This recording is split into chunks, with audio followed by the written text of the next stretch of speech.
Hello, my filthy darlings. It is I, everybody's dream ghoul, Calla DeKay, and tonight I embrace Lucyfer.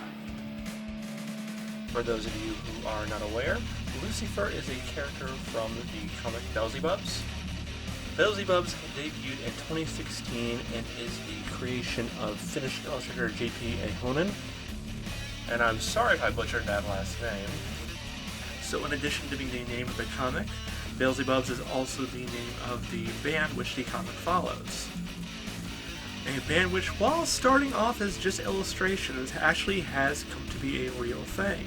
They released their first album, Pantheon of the Nightside Gods, back in 2019, and I've been hearing they've got another one ready to come out, so I am super excited because the first one was just great. But I digress.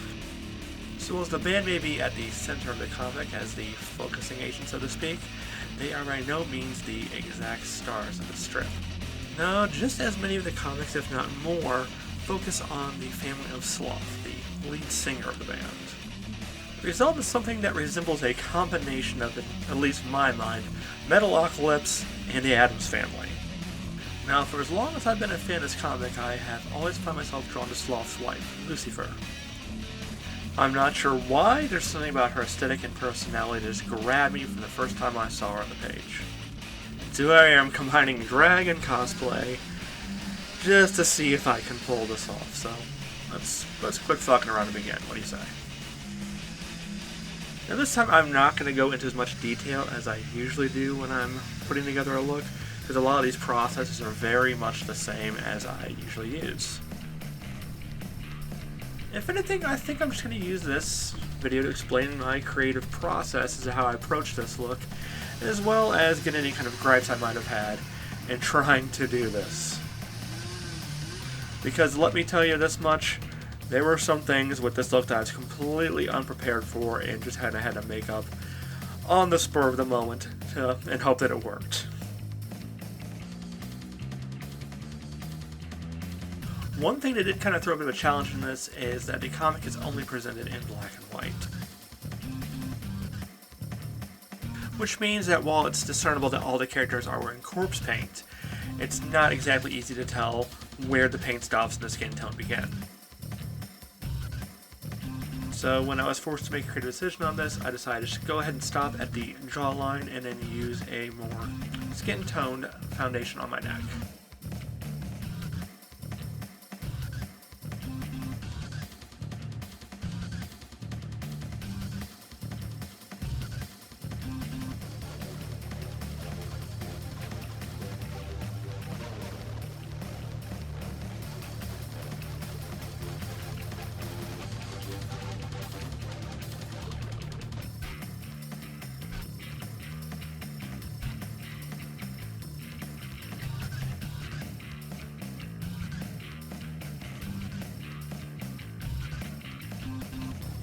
So this is where things started to get a little bit messy.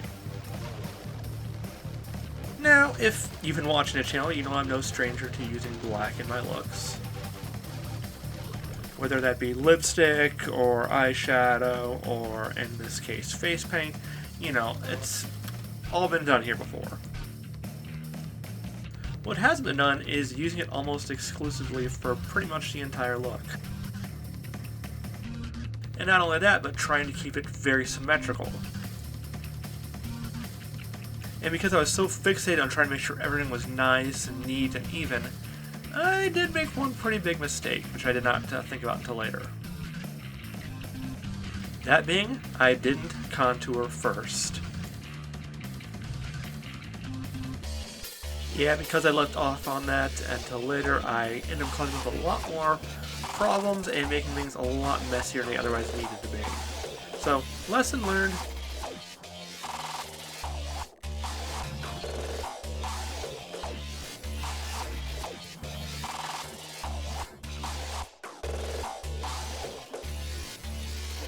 The other hard thing was, because I'm using that Wet n Wild face paint, which pretty much comes like a little puck, it's not exactly always the most pliable stuff to work with.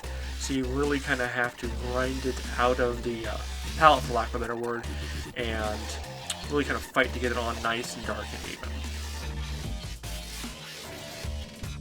But I'm pretty sure if I was trying to go for a more intentionally messy and disheveled look, this stuff would actually go on quite well for that.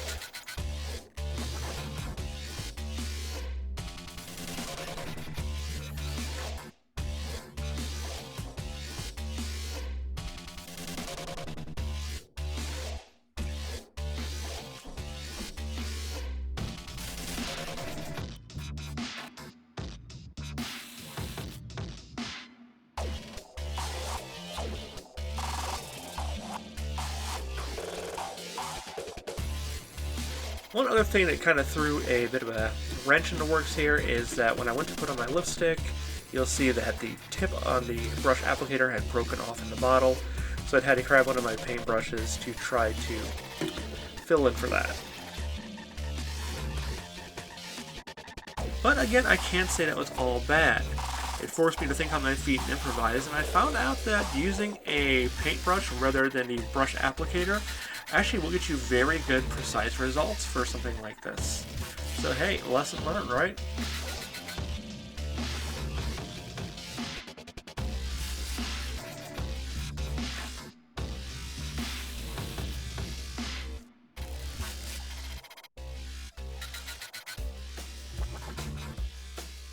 But anyway, about now you're probably asking yourself, well, how did it all come together? So this look was a lot of fun to do and a nice challenge. Now overall, I would have to say I'm not entirely impressed with the results, and I think I could have done better. Yes, of course I also could have done worse, but you know, I'm my own worst critic, so I'm allowed to say this kind of stuff. And yes, I know the wig's not entirely accurate, but the comic is presented in black and white. So if it's inaccurate, it's at least stylistically appropriate. But anyways, my filthy darlings, that is it for this time. Of course, I'll see you in the next video, stream, or whatever it happens to be. If you haven't already, please subscribe to this channel, as well as my Twitch and my Instagram. I'll be seeing you all in the next video, so goodbye for now.